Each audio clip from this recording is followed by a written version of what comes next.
everybody. How you doing? I'm doing good. Oh, goodness. Okay. Are we ready? Hey! Whoopie-doo. Sorry there. All right, we're here. We're live. It's the First Day Podcast. Welcome in. I'm Michael Govey, and she's Leanne. Hello. And we want to thank you all first. 100 subscribers. Can you believe it? Yay. Thank you so much, everybody. I appreciate it so much. We both do. Me, especially, because I have hated our YouTube link. It was like so long and so ugly. And now it is youtube.com/firstdaypod. Yay. Booyah. Thank you so much, guys. I mean, keep liking and keep subscribing and keep doing all the things, but that was really my big push, is I just wanted a clean link. But now it'll be easier to be able to share it and really get all the goodness out, I think. So anyway, hello everybody. What is happening? You got to talk in the microphone. Well, I'm close to it. Okay. Yeah, people can hear you. There's Ed. He's here. Hi, Ed. Hello, Ed. That's right. It's the First Day Pod. We got 100 subs plus now on our YouTube channel, but we're going for 200 next. So let's start the push for 200. Thank you so much. Subscribe. 5 stars. You know the drill. 5 stars on Apple Podcasts. Spotify now has ratings, so you can rate us 5 stars on Spotify. That helps the show grow, and it helps us expand our horizons to connect with new people. So, it's not hard. I know you can do it. They can do it, right? Yeah, if you like what you're hearing and you keep coming back for more, then if you do that, then more of your friends will be in the chat, and then it'll become a real nice community of discussion inside of the chat. That's the real big thing that I'm looking for too, is the more people that are aware of us, the more the chat will become an actual chat, an actual discussion about the topics that we're doing. So that's a big thing for us too, because it really is my favorite part of our podcast. So. Yeah, that's huge. It's a big time for us. We would love that to happen, of course. You guys know the drill, but we're here to talk about Atomic Habits today. We've been working on Atomic Habits in the book club, Monday nights, 8 p.m. Eastern time. You can get the Zoom link. If you've never heard of this before, if you've never seen our show, if you're watching on YouTube, which you can watch this episode at any given time, you might be saying to yourself, oh, this is cool. So what's the book club? And you can be there. You can be there at 8 p.m. Eastern time, Monday nights. We're talking Atomic Habits. Yeah. And the way that we've broken the book club down this time for this book is James Clear, the author. He broke down the book really simply. And so there's 3 chapters, 3 to 4 chapters per law. So there's 4 different laws that he goes through. And so what we're doing is we're doing 1 week per law. And then at the end, he also has like how to apply this, which I'm going to find interesting because he's been telling us how to apply it all along. So anyway, he's going to be doing, we're doing each law per week. And so tomorrow we're going to be talking about law number 2. So it's really the whole audio book is only 5.5 hours long. So even if you're listening to this now and it's Sunday or Monday, and you're thinking, oh gosh, I'm not going to have time, you grab the audio, you'll be able to brush up to law number 2 in no time. And like I always say, if you're listening to anything in audio, you can always, increase the speed and listen to it quicker. But anyway, so we're going to be doing law number 2. We probably should have waited and did this podcast once we were done the book, but I'm just finding it so interesting. And the way he writes is really simple. Like his whole premise of this is you keep these as simple as possible. You keep your habits as simple as possible, then you'll be able to actually implement them. So anyway, so we thought we would just talk about it now. We're just kind of at the beginning. And then maybe we'll do like a quick recap when we're done it in one of our shows. But Yay! I really highly encourage you, if you haven't joined our book club, to join it. There's so many great people in it, and it's such a cool group because it's not just all the same type of people. Yeah. You know, like the conversations that we have, and there's such a mutual respect with everybody that everybody's able to speak their mind, whether they agree or they don't agree with what's being said in the book or in the conversation. True. And we just have a really good discussion about it. And I always come out of every week more enlightened about the book than I would have if I was just reading it on my own. So, Yay! Yeah. Isn't that wonderful? Yeah, it really is. Yeah. By the way, Michelle Woodall's here. Michelle, hello. How you doing? Yeah, that's my Michelle. I know. Yeah. That's awesome, Michelle. Glad you're here. That's very cool. Yeah. Thank you for joining us. First Day Pod. Make sure you subscribe to the YouTube channel here. Give us a sub. And that's all I'm going to say about that. I've had enough of that. Josh is here, of course. Happy winter. Snow time is here, Josh, of course. Josh. It's cold up here, but it was warmer today. We got warm. See, look how warm we are. Yeah, what? You're such a weirdo. All right. So, I agree with everything Leanne said about the book. It seems to be pretty cool. It's pretty straightforward in a lot of ways. How your brain works dictates so much. It really does. You know, it's what you're doing in here. Yeah. In this brain. If you're listening to the podcast version, I'm tapping my head here. I don't know if you can hear that on the microphone. But it's so vital. It's so vital to that. You know, we've got several things we want to share with you today. We got some show and tell here, a few graphs and graphics that we thought we would bring up. So we'll bring those up along the way. Yeah. Right, Leanne? So yeah. Leanne's kind of leading the way with this one because she loves this book. She's excited about it. And our book club brings us opportunities to create concrete change. And that's what we're trying to do. Yes. Stacking habits. Yes. Implementation of habits. Yes. We talked about this in the last book club. I've been doing this a lot all week where I've been saying my intentions out loud. It was part of the book. I am going to the bathroom right now. You know, that's an example. I'm going to do that right now. But you can make it more concrete. It's got to be very specific. Mm-hmm. I'm going to finish writing this homework assignment in 15 minutes. Yes. I did that last night. Yeah. Did it work? I did it. See?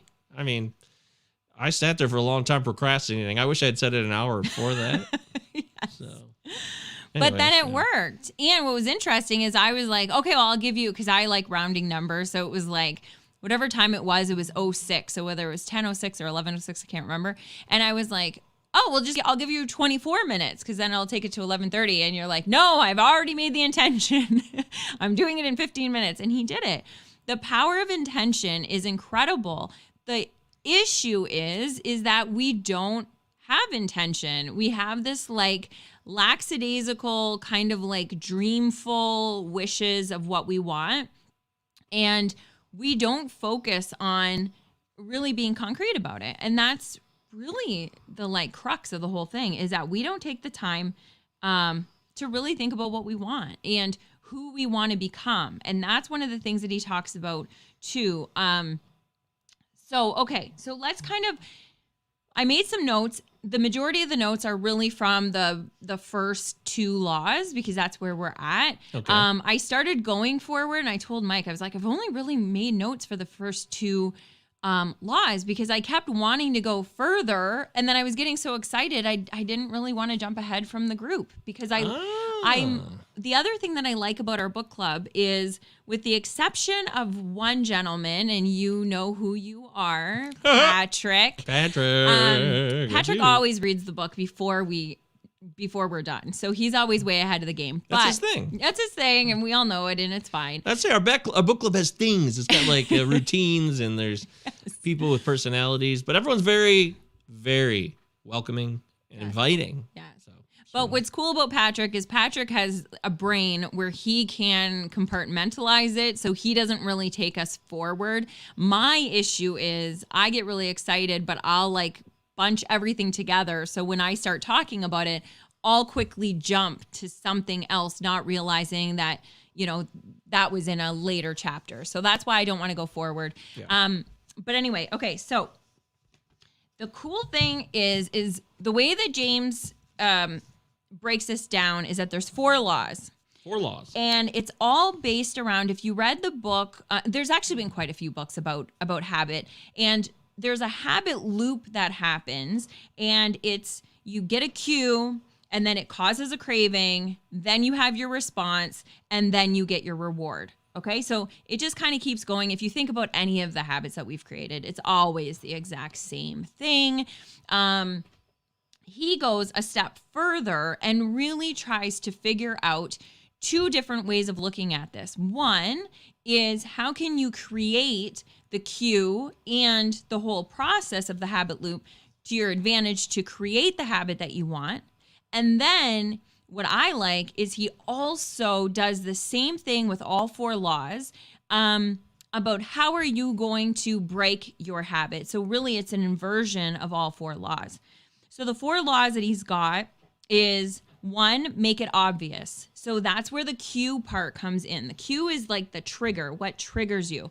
When I'm at Mike's house, well, actually, really, when I'm at my house too, really probably when I'm at anybody's house, a kitchen triggers me to eat. I can have just walked in from a 5-course meal and be in the car saying, oh my gosh, I'm so full. And I walk into a kitchen, immediately I get hungry. And, well, no, that's a lie. I don't get hungry. I think I need food. And so then I just go and like not even think about what I'm doing and go to the same cupboard. It's not like I go like into the Tupperware cupboard. It's a habit because I'm going to the same cupboard where I know the goodies are, and then I put them in my mouth and I go through the whole thing. So that's how you know it's like it's a habit, because it's not like I'm not thinking about it. Anyway, so there's always a cue that starts all of these habits. And so making it obvious is the big number 1 of how to start a habit.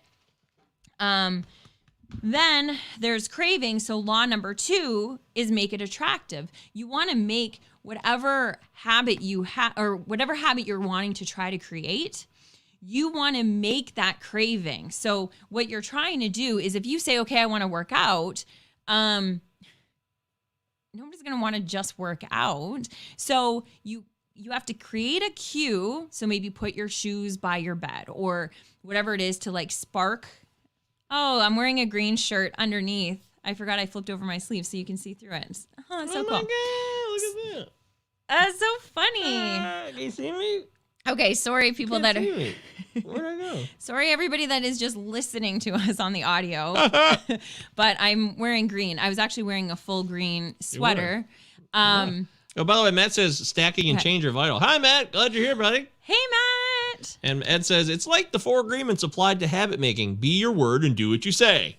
Boom. Yes. Yes, absolutely, Ed. Oh, I love that.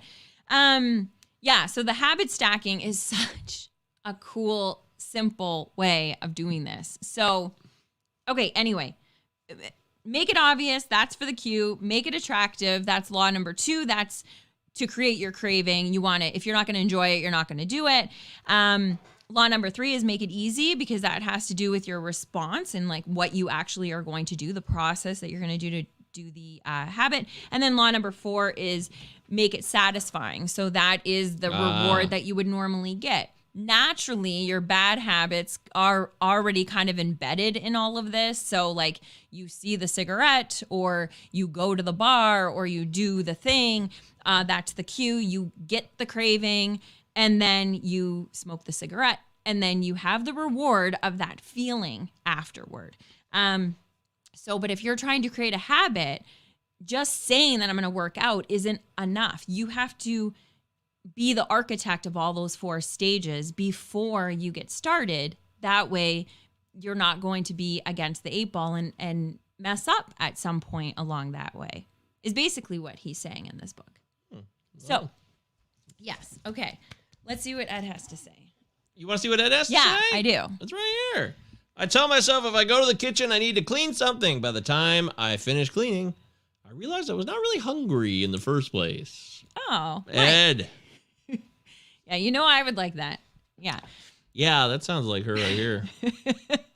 I love cleaning. She does. She really loves it. It's a passion of hers. She's really good at it. Well, we found out today too, is that it's almost a habit of mine. I have like created these things with my cleaning. And so today we just started and it was like supposed to be just like a half an hour, put the Christmas tree away. That was it. But something like sparked in me. It was a habit. And I kind of just like kept going. And then we just ended up cleaning, like organizing all the rest of the stuff just because it was like stacked one on top of the other. I did this and then this makes sense to do. And then this makes sense to do. And I kept going. Anyway. Do you like looking at yourself instead of the camera? No, I do actually. Because I'm not looking at me, I'm looking at you. I'm right here. Okay, so There's a camera. I know, but now I'm not looking at you. Okay, so I'm right here. I know, but that's rude because now I'm not looking at the people that are on the screen. So this way, I feel like... Sorry, people. Okay. This is how TV works. People don't understand this. You got to look at the camera to look at the people, and people don't get that if they've never done that before. That's okay. It's a tiny little thing. This is just a habit we're trying to create. We're habit stacking with looking at the camera.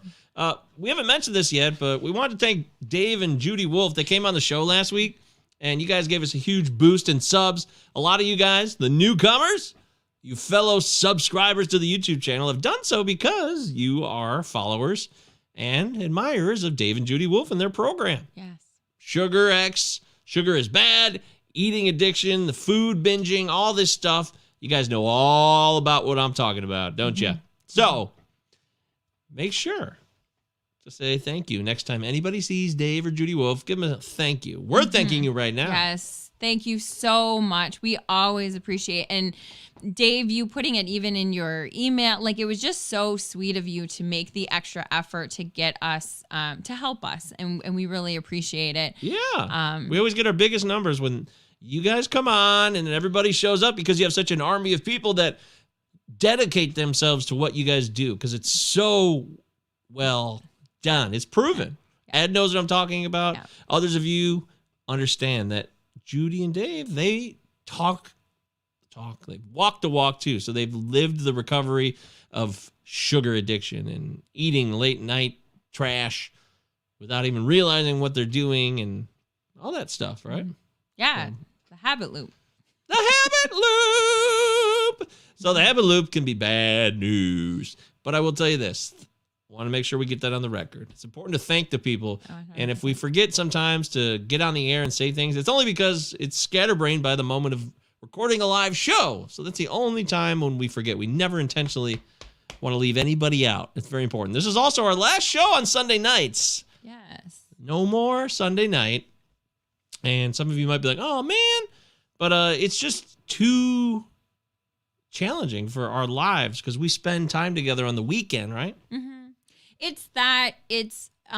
We really appreciate those of you that follow us and watch us every week. But we've been also told that there's people that want to watch that can't watch it on Sundays. It's kind of like, their family time, they have people over, or they're getting ready to meal prep for the week, blah, blah, blah. There's been a lot of things. And so I don't think there's ever going to be a time that's going to be great for everybody. But we're going to try this and we're going to try it, we'll try it for the next couple of months, see how it works out. And then if it... You're fine. You're fine. You don't have to do anything. If it doesn't, then we may do another time. I don't know. But for now, we're going to try Wednesdays at 9, right? That's the rumor. Yeah. So Wednesdays now. But the good news is if you can't make it live, the shows are always available in perpetuity. Yeah. Anytime you need it. Live or recorded. It's on the YouTube channel or your favorite podcast platform. So yes, you'll never miss a show if you feel like, oh, crap, I can't be there. Of course, it's nice to have you guys here and engage in the live chat like Ed's doing and like Matt and Josh and Michelle and everybody else who's popped in here. Yeah. That helps because it makes the show more interactive together, not just me and Leanne, right? Yes. Together forever. 9 p.m. Yes, Ed, it looks like 9 p.m. Eastern Standard Time on Wednesdays will be our new time, which will be our third different time since we started the show a couple of years ago. That's not bad for a couple of years. Did it used to be Wednesdays? It used to be Tuesdays. Oh, right. This is another day. So pretty soon we'll have the whole week covered. All right. Anyway, so we're talking Atomic Habits here. It's a book by James Clear. It's a book about, your habits. Where do they come from? Why do you have them? We were listening to the audiobook earlier while we were cleaning. Remember that? Yes. Yeah. She's really good at cleaning. I already said that. Oh, by the way, Ed says starting this Wednesday? Actually, no, it'll start the following Wednesday. So there'll be a slight gap. Whoops, I hit the microphone. There'll be a slight gap, but. Yeah, a couple days. So it'll be the 26th. We said that. Yeah. It's the day before she goes out of town. Yeah. We'll be here in person together. It just kind of worked out. It was almost like it was destiny. So, yes, the show starts a week from Wednesday on Wednesdays. And we're going to try to have more guests, too. That's also a reason we're going for the gap. I'm trying to lock in a guest for sure in 10 days. 10 days, I will have a guest. Oh, yes. I'm projecting it right now. In 10 days, I will have a guest live on the First Day Podcast, Wednesday, January 26th. That's an implementation of a habit and an expectation of creation, right? Yes. Is that how it works? Sort of, yeah. That is how that works. Yes. Yes. Okay. So, anyways, we were cleaning earlier and we were listening to the audiobook of Jimmy Clear's Atomic Habits. Did you just call him Jimmy? Yeah, Jimmy Clear. Our buddy Jimmy Clear. We all know Jimmy. So Jimmy was talking about, I had a point to this too. He talked about a lot of things. He was talking about the history of our humanity and food gathering and how, and you've probably heard this before, especially if you're into food and understanding how it affects your body and how your body relates to food. And we used to desperately crave salts and fats because they were scarce. And he talks about this in the book. It's not a new concept. It's just something we don't always think about. Mm-hmm. But when you say it out loud, it makes so much sense that wandering around in the wilderness when we were more wild, natural creatures, right? Mm-hmm. Less domesticated. Mm-hmm. We were desperate for those types of foods. And we would, if we had them, we'd be like, oh, we'd hoard them. So now we have all the food in the world. That stuff is no longer scarce.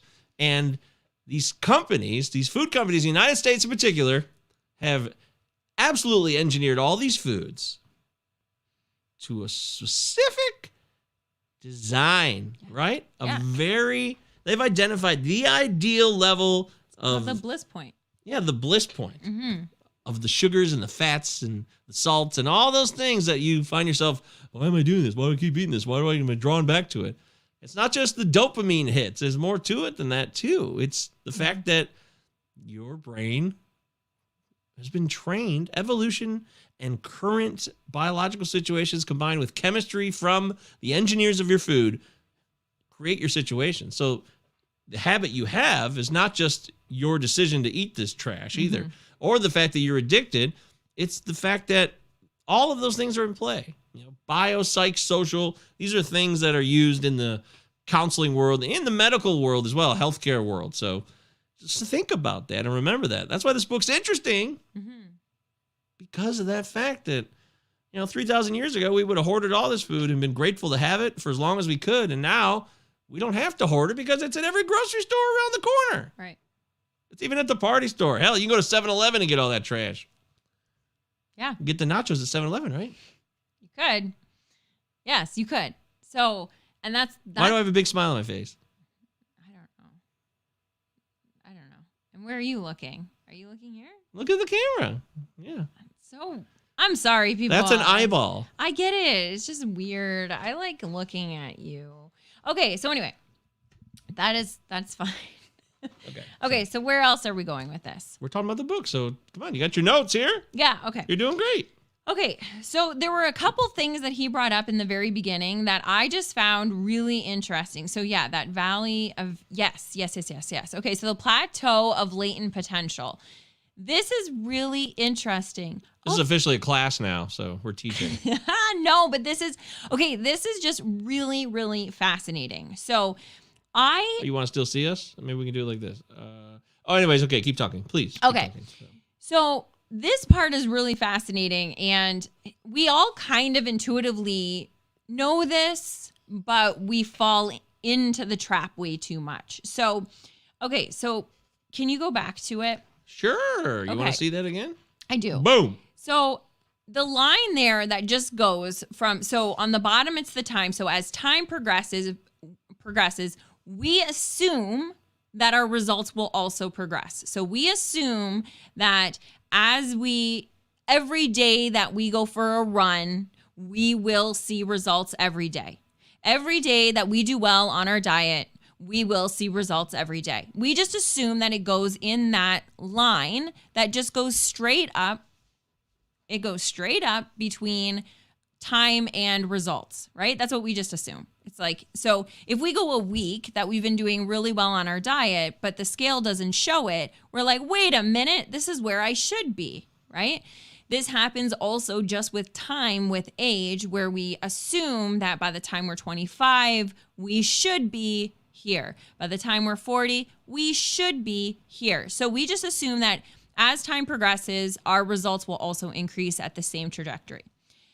The issue is that is not how real life works. So what actually happens is there's like a slow start, and you kind of you keep working, and as you're working, you kind of keep going, but it's not nearly where you think it should be. So what most people do is they quit.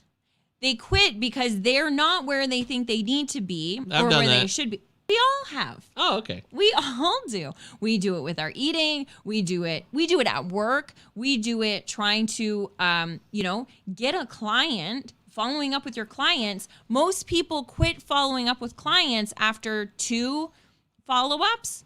They say that you need to follow up usually 5 to 6 times before a client will kind of answer, maybe not answer your calls, but get you to the yes or get you to what you need.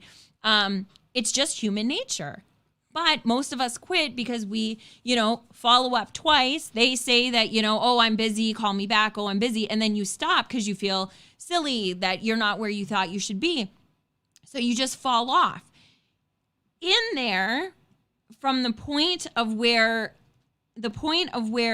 you actually are to the point where you think you should be. I don't know if it's James that called it this or if it's, some other psychologist or somebody else. They called it the valley of disappointment. And this hit me hard when I read this. And actually, I had heard it a week prior in a webinar that I took on social selling, and it was for network marketing, and it was talking about the valley of disappointment from James Clear, and that's where all of us sit. We do the work to make the sales, we don't make the sales, we quit, but there's this bliss point or this breaking point or this, what do they call it, the critical threshold of where once you hit that, instead of going up at the same level, you actually almost just skyrocket. That's where everything just falls into place. All the clients are calling you back. You just start dropping the weight. Your muscle starts building. All of this kind of stuff happens, but most people don't allow themselves to get to that breaking point or to that critical threshold. And so that one thing was the biggest thing for me. And I know there's a lot out of this book, but that was so... it's inside the valley of disappointment. That's where you have to give yourself grace. That's where you have to say, okay, no, you know what? I'm doing the right things. As long as you know that you're doing the right things, right? You can't be like, well, I've been having chocolate every day, and in my heart, I feel like that might be the right answer. You have to be doing the right things. But if you are, it's the same thing with working out or running.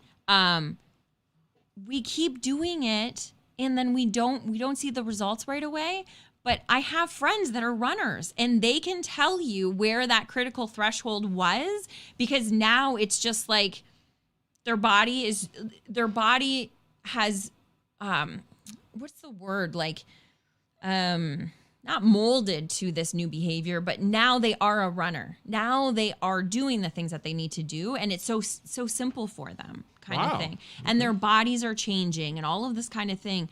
So it's just fascinating that gap, that threshold or that valley of disappointment. Looks like a cheeseburger. Yeah, it's big.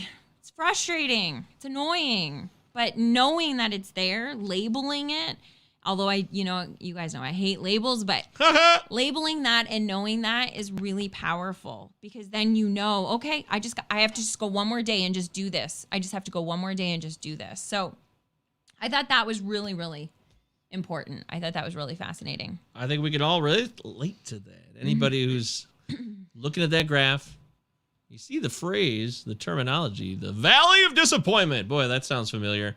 But you don't know how it comes together. That's the thing. These are not just magical terms that just show up out of the sky. Your expectations and the reality of how things are going, they're often going in different directions. So it's beautiful. Really good stuff. I think it's really quite valuable to have it verbalized and organized and structured in a way that we can identify what we're doing, where we're going, why it's not working.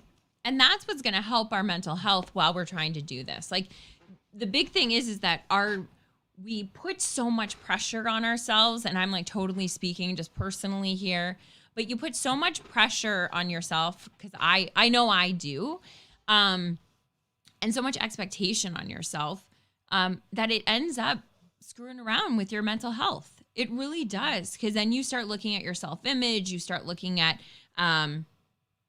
just who you are. It's no longer I'm not getting the results. It's all of a sudden like, oh, I am a failure, or I am this, or I am that. So can you put up the layers one? Whee! Here we go. Boop. Yeah, okay. So look at that. Oh, wow. This is a fancy one. Why, identity, how, processes, what, outcomes. Ooh, I really like this one. Do you? Fancy, Mike. Good job. Are you happy? I am. I like it. Good job. Yay! Okay. She's happy. Yeah. So, clearly she's not always happy, trust me. No, we're not like that. Miserable woman. Yeah, we don't do that. So. She's generally pretty pleased. So. Okay. So, anyway, this was good. You can tell this is the first time I'm actually seeing this one, but this is really cool. So these are the 3 levels of behavior change that he's talking about in the book. And so that outer ring, that's the outcomes. That's the what you're going to be doing. That's your results. So that would be like in my case, it would be losing weight. That's the outcome that I'm looking for. Okay. And then that middle one is the how. That's the process. So that is your actual habits and your system. So that would actually be your, I'm going to work out 4 days a week. I'm going to do this diet. I'm going to whatever. So those are the how, or the process of what you're going to be doing, the habits, the systems that you're putting into place. And then that core, that middle, that bullseye, that is your identity. So that is actually... that's your belief system about yourself, about those around you, your judgments, your biases, all of that. So what he talks about is all of these are important. You need to have all of these in order to change your behavior and in order to create the habits that you want to be creating. The problem is the order in which we put the importance and where we go through this system, or through these 3 levels. Usually what we do is we say, okay, we're going to start with the result, because if I lose the weight, then I will be eating properly. And once I do that, then I will be this type of a person. And we work on that, and it's self-sabotaging, because as long as we don't believe we're the type of person to lose that weight, we will never lose that weight. And even if we do in the short term, we will never do it in the long term. An example that he gave was about people that were trying to quit smoking. 2 types of people. One person, you would be offered a cigarette. Can I get a cigarette? So, no, you would be offered. Yeah. No, you would be, okay, so I would offer you a cigarette. And yeah, I would can I get say, a cigarette? I'm asking for one. No. So if I offered you a cigarette, one type of person would say, no, thank you. I'm trying to quit. Okay. So that's one type of person. That's not going to last very long, because you still believe you're a smoker, but you're trying to quit, right? Alternatively, if somebody were to say, would you like a cigarette? And you said, no, thank you. I'm not a smoker. That changes the entire game, because now your identity belongs to the habit that you want to create. So that I found really, really powerful. We have to start trying to figure out the person that we want to become. And if our head has always been around the outcome based, the results that we're looking for. I see it. Yeah. I see the inverse here. And it's so small. It's not a big deal, but it is a game changer. And I will tell you, when we were training for the marathon, I have now run or walked. How many have I done? 2 full? 2 or 3? 2. 2 that I know. 2 full marathons, maybe 3 half marathons. Impressive. I have never made that a habit. I've never made walking or running my habit. And I've never made doing any of those things my habit because I have never identified with being a runner, ever. Oh. I have actually always said when people are like, oh, you're doing the marathon? I was like, yeah, but I'm not a runner. Yeah, I'm just doing it, but I'm not I'm not that person. And I don't know why I do that, but I self-sabotage myself. So I will train or not train, whatever. I'll do the marathon. And then that next day, done. I don't do anything again unless there's another race that I have to do something for. Go ahead. No, say your mind. I was just going to say, so if I embodied that I'm a runner, or if I embodied that I'm an athlete, or I embodied that, then I would make the change and do the things to become that person. So what's going on here is that we don't know what we want. We think we do. Mm-hmm. So we just say things like, I want to be in shape. Mm-hmm. That's not good enough? No, it's not good enough. For long term, it's not good enough. Because if you say, I want to be in shape, but as you're working out, you're saying, oh, I'm so fat, or oh, I'm so lazy, or oh, I'm so weak, or oh, and you keep saying that, eventually you're going to start believing it. And when you're going to the gym, you're not going to be lifting more. You're not going to be pushing yourself more because you can't do it. That's not the type of person you are, according to your beliefs. So you're saying it's about mindset? Mindset and beliefs, yeah. So what should I do? So we should be, not should be, you can do whatever you want. I mean, give an example. I've done 40 years of the inverse. Ha ha! But what I want to do is I want to start living into who I want to become. And one of the things is because we've been trained to always look at the result and the goal, we can still do that. But like, if we want to lose the weight, we would have to say, what type of person would be able to achieve the outcome that I want? Well, that would probably be a healthy person.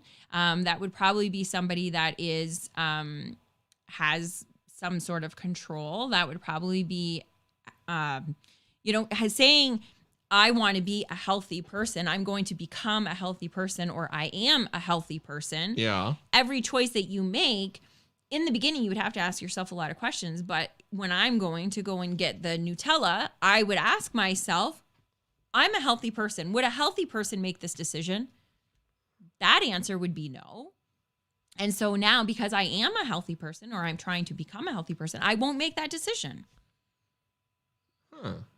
But if it's just because I'm not supposed to and I'm just restricting myself, now I'm going to want it even more. Just like the kids that drink before 19 or 21 over here. It's because it's restricted. Ed has a comment. Ed says, I'm not sure if you can declare you are no longer an addict if you stop drinking, smoking, gambling, etc. If it's regarding a habit, you can use a declaration statement. Just don't believe that's appropriate for an addict, though. How do you respond to that? Okay, I don't think it's... No, keep it up there. I'm not sure. Not sure you can declare that you are no longer an addict. Once an addict, you're always an addict, says Ed. Okay. But he believes you can... He believes he's in recovery. You can say you are in recovery. Well, then I don't think there's anything wrong with that. If that's serving you, Ed, then that's serving you. Yeah, but how does it relate to what you just said, though? Well, so saying that I'm trying to quit is you're just telling yourself that you're trying, but you say that you're in recovery. That is the person that you are. It's the same thing as saying that you're not an addict or that you don't smoke or you don't do the thing. You're in recovery. It's this, I feel like at that point, it's like a syntax kind. What is that called? Like a semantics? Semantics. Yeah. I feel like that's kind of more of what that is, because when you say that you're in recovery, what would a person in recovery do? Where if you say that you're trying to quit, what would a person that's trying to quit do? Well, they would fail sometimes and they would be able to resist sometimes because they're trying. So you're setting yourself up for failure because anybody that's trying, by nature of what they're saying, they will slip. But saying that you are in recovery, you're in recovery. So I think that's the difference there, is being more clear on who you are and who you want to become.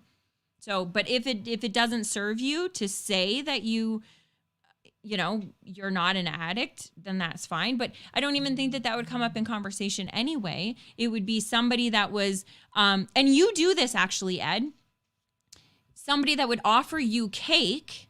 You would say, oh no, thank you, I don't eat sugar. That's fine. That's who you are. That's what it is. So you don't say, I'm trying to give up sugar. You just say, because that's the person that you are. You say, no, I don't eat sugar. Yeah. But that's okay. So I think that's the distinction. Okay, so what's Ed? Go ahead. Go ahead, Ed. That rhymes. Yes. We're live on the First Day Podcast here. We're talking about atomic habits. We're talking about some of the semantics between what you think you are, who you are, how you identify yourself, etc. Ed says, I believe it's an important distinction. You always need to be on guard. And he says, yes, you are correct, Leanne. Yeah, okay. You are correct. Yeah, well, and I know Ed. Ed is such a fabulous human being. Like, he is just so wonderful. And you're so... Here's the thing about Ed that I love, and we've had him on the show before, and if you haven't listened to that interview, you need to. Yeah, go back to all of our old episodes. They are available on this channel and every podcast platform where you can find the First Day Pod. Yes. So Ed does the work, the inner work, the work that we need to be doing. And that's what this whole book is all about. This book isn't about, here's the 4 steps that you have to take to lose weight, or here's the 4 steps you have to lose to do this. It's the inside work that I can't tell Mike who he wants to be. Read this book. You won't believe what happens next. Yeah. Yeah. So it's like you are the only person that's going to be able to read this book and answer it for yourself. That's right.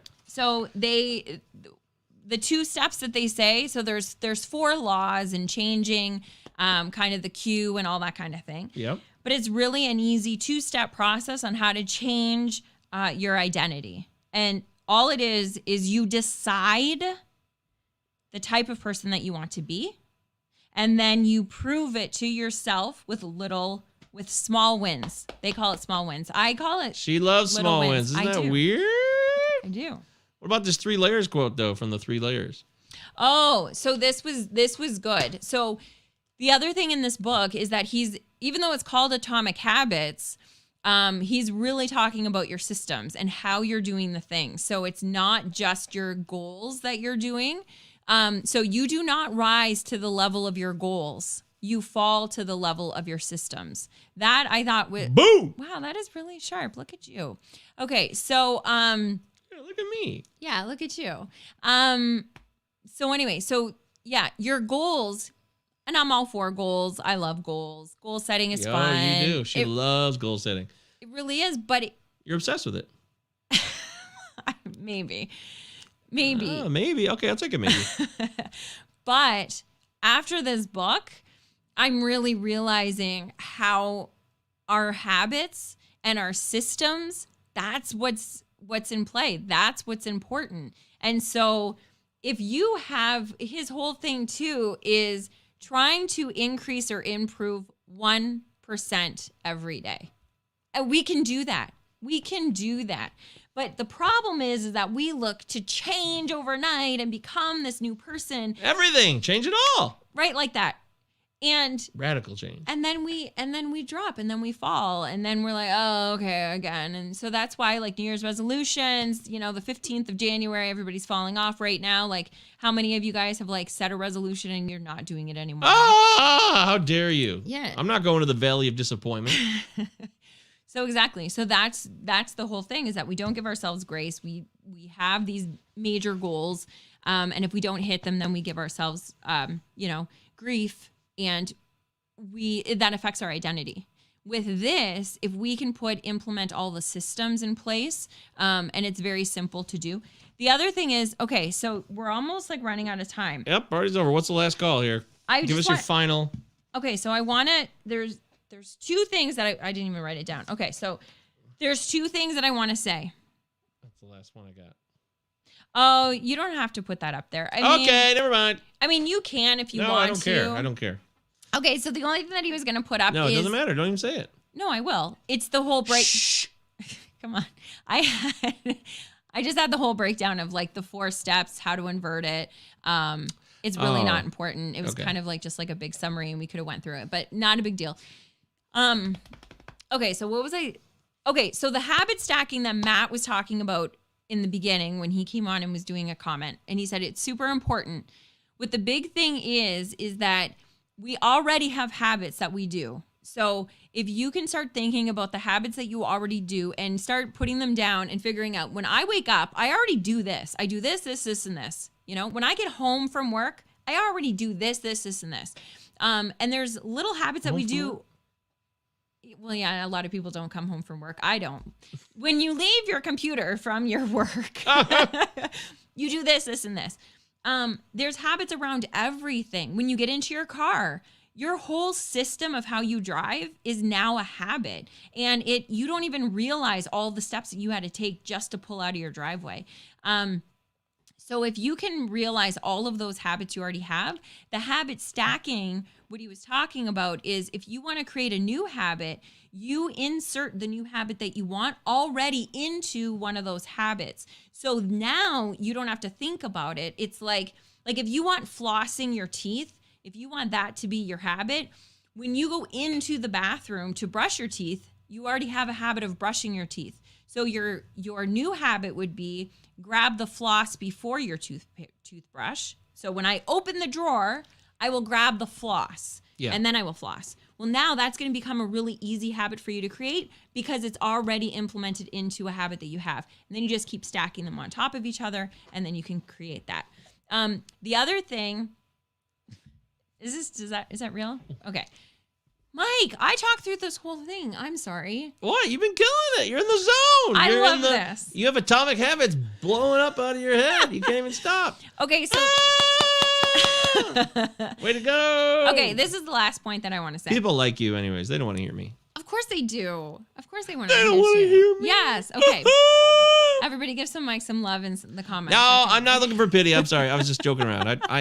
I love all you guys. You're great Americans. You're great non-Americans. My girlfriend's not American, yes. So it's okay. Okay, so anyway, so this is the last thing that I want to say. And this is Preach Ed. Yeah, Dave, thank you. We hit 100 on our YouTube subscribers, and it's all because of you, and you're wonderful. Yeah, we already gave you a big tribute. So you can go and rewind. Yeah. Okay, anyway. Thank you, Dave. Thank you, Dave. Thank you, Judy. Okay. So here is the last thing that I want to say. And I just started reading into the third law, and then I stopped because I was like, oh, this is too good. So they talk about the 2-minute rule. And it's when you want to create a habit, we know that we get really excited about something and we tend to make it too big. Like, I'm going to run 5 miles every day, or I'm going to do this every day. You're probably not going to do that if it's too big, right? Oh. So then in our head, we're like, okay, I'm going to run 15 minutes a day for 3 days a week. Seems easy, but it's still too big. Even 15 minutes is too big for you. So what he suggests is breaking down your habit into 2-minute increments. So it needs to happen, at least the first step of your new habit has to be able to happen in under 2 minutes. So the example he gave would be like your first habit that you want to create is simply putting on your running shoes when you get home from work. Or if you want to do yoga, it's I'm going to lay out my mat as soon as I'm done dinner. And it's just that one habit. And even if that's all you do, and you get in the habit of doing that, then you'll be able to stack it. Okay, well, now that I'm here, I'm going to do a 5-minute workout, right? Yeah.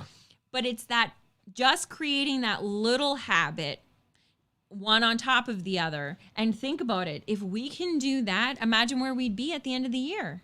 It's January. Got to row the boat. Yeah. Instead of trying to be this person that we're we've been trying for 10 years with when will I be the person I thought I would be every day for the last 10 years? That's the problem. Have we thought that we were going to be a person, or did we think that we were just going to hit a goal? I don't know. I like to just talk negatively about myself. That's the easy way to do things. No, we're changing that. So anyway. Yeah, this whole weekend, we spend the weekends together, and she's constantly telling me, no negative self-talk. Stop it. I like to just do these self-deprecating jokes. They're funny, but at a certain point, they are funny. Like, they do serve you well. People love people that are self-deprecating because it shows that they don't take themselves too seriously and they're willing to make fun of themselves. People like that. They're drawn to that. The problem is, though, in your own existence, if you're constantly doing it, it starts to become too much of a reality where you play into the role, you become the role. You are not just the joke. It's no longer a joke. Yeah, the identity, it kind of sits with you and you don't even realize it. And I'm a pretty self-aware guy. I'm a pretty thoughtful guy, but man, I think she's right. I mean, I look at her face and she makes that face and she's like, Mike. And I'm like, yeah, you're right. I see it. I hear it. I know what she's saying. So just think about that. Everybody out there, if you love to make fun of yourselves, not other people even at all, that's not what I'm saying. What's it really doing to you? What's it doing to your self-confidence and your self-worth? Like, I don't hate myself, but my self-confidence, I talked about coming into this year when we did our New Year's shows, like confidence was the one word of the year I wanted to focus on because I am able and capable. But if the belief isn't there, the foundation, the structure, and expectation of the confidence within, then you got problems. And I don't even know why you're with me anymore. So, because I'm a pathetic loser who has nothing to offer anyone. And I'll never have anything good in my life. So. Anyway, so see, that's what I do those jokes. It's a joke, but they're not funny, It's they're not. What's it? Anyways, if you know what I'm talking about, you know what I'm talking about. All right, that's the show. We've done it. We've done a successful show that is called The First Day Pod. We've got over 100 subscribers thanks to Dave and Judy Wolf on YouTube. And all of you that were listening up to the 90. Of course. Well, yes. Yeah. Well, there's a lot of people that like to use Facebook Live, but we would prefer if you could migrate to YouTube and subscribe there and watch there and like the videos there because it provides more of an outlet for us to grow at a greater speed. Just saying. I know we're all creatures of habit, but it's just a minor detail, something to think about. Yeah. And it's really easy now because it's youtube.com/firstdaypod. That's right. It's so easy. It's our new link. youtube.com/firstdaypod. Woo! All right, that's it. We'll be back in 9 days for our new shows on Wednesday nights, live at 9 p.m. Eastern Time. We'll be telling you about it. We'll be sharing that. We're going to have a guest. I will have a guest. See, I am making my reality now. Wonderful. I will have a guest for us in 9 days. Yes. And that'll be the first day pod then. So Leanne has just absolutely crushed it today, really helped us out with everything you need to know about Atomic Habits, which is the book we are doing for our current book club, Monday nights, 8 p.m. Eastern Time, every Monday night, just 1 hour. We don't hold you over. She's great. She's really great about time. Yeah. It's 1 hour and that's it because you got a life to lead. We understand. Ed can attest to that. Yes. So that's it. That's the show, honey. We did it. Thank you, guys. We love you so, so much. Thank you for your support. And please, share it with all your friends so we can really get these conversations going. I love you. We love you. We do. All right. Well, that sounds good. I think we'll catch you next time.